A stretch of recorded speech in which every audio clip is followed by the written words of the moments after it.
Hi, this is a bit of an update to my Abramelin journal videos, and also a bit of a cautionary tale, especially to anyone who is engaged in magical practice. If anyone who watched my last video, they would know that I essentially summed up the first month of this operation in an extremely positive light. And that was true. However, that led to me making a slight mistake within my magical practice.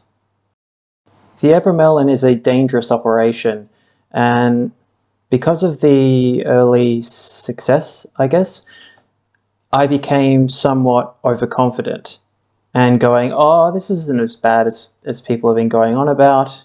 And the mistake I made was I let my guard down. And this slight letting down of my guard has led to the operation almost being derailed completely. And it is back on track, and I haven't failed to do the duties of the operation. However, my overconfidence and attitude essentially led to me having a problem with an entity, or an Abramelin demon, as a lot of people call it. Now, this is kind of ironic because this happened essentially after I had made my last video about if people can recover from demonic possession over the internet. And essentially after that, things within my operation started to break down. Now I'm in day 36 of the operation, and it is going on smoothly once again. However, that letting my guard down enabled an entity to essentially attach itself to me during about 6 days ago. And what was interesting, I mean, I don't want to go into too much personal details, but it attacked me at my weakest point within my psyche, and then exacerbated that significantly, which led to difficulties in performing the operation, getting too tired and all that. But I still did everything I had to do because, you know, I can't stop it until the operation is complete, success or failure. Anyway, I am quite careful to not label things as, oh, it's some entity has attached itself to me. I know I talk about this stuff a lot on my channel, but I don't throw it around a lot in real life because there are so many factors that can be involved. And what kind of turned me around into going, oh, yeah, something abnormal really is going on, was someone who knows me very well saw me. And this person is not involved in the occult at all, has next to no knowledge, is not religious, and sort of on the fence about all this kind of stuff. And so very level-headed. And they mentioned to me that I didn't look like myself, that my facial features were distorted to some degree, and that it didn't look like my face. It had physically looked like it had changed. And that immediately brought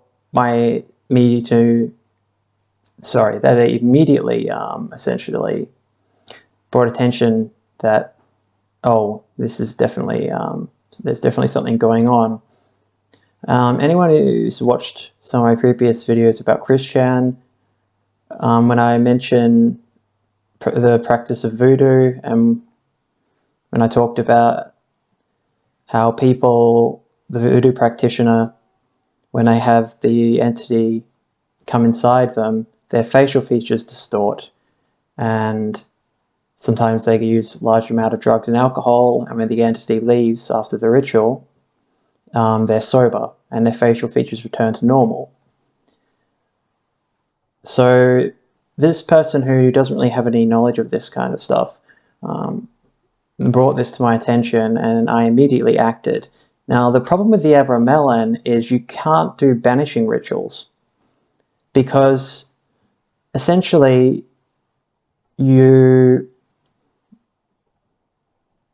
you're trying to invoke the holy guardian angel, you can sever the connection if you perform banishing rituals. So that was not an option. And there's also no magic circles or any of that involved in the Abramelin. And this is where things can get a little bit dangerous. Now, I immediately acted, and I'm not going to say what I did, but by the next day I was back to normal. And yeah, so all it took for the operation to almost be completely derailed, and for me to let my guard down for just 1 minute, and I was essentially, attacked, and it attached itself to me.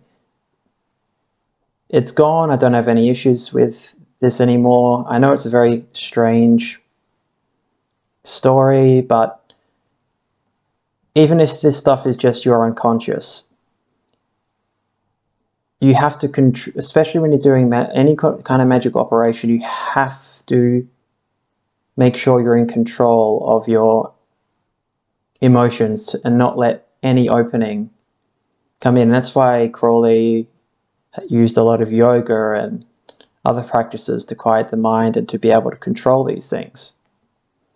So yeah, I don't want to go on and on with this video, but yeah, I just let my guard down for a little bit, and bang, it happened straight away.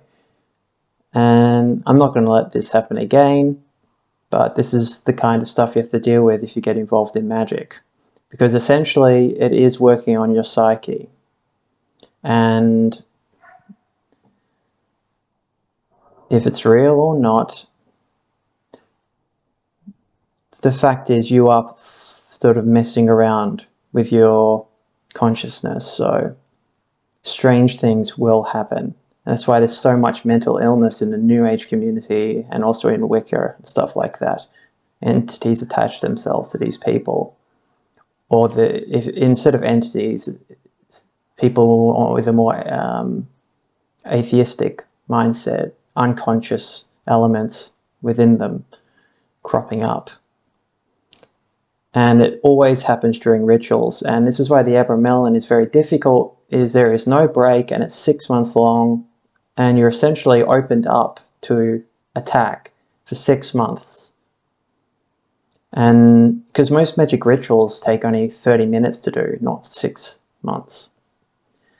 And there are very few people that I know of who have completed the Abramelin. And that's most likely because there would be a multitude of people who failed to complete the operation. And you don't hear those stories usually, because they usually end very, very badly. And even though I talk about magic and all this stuff a lot, it is something that has to be taken seriously, especially when you're involved in it. And despite being a very scholarly and academic individual, and I have a huge occult and esoteric library, and yeah, me doing this in a way shows that, unlike a lot of people who talk about the occult on the internet, I'm actually somebody who is engaged in it. Because without putting it into practice, just studying it in theory, you're never really going to understand the full scope of this. Anyway, thank you for watching, and good fortune.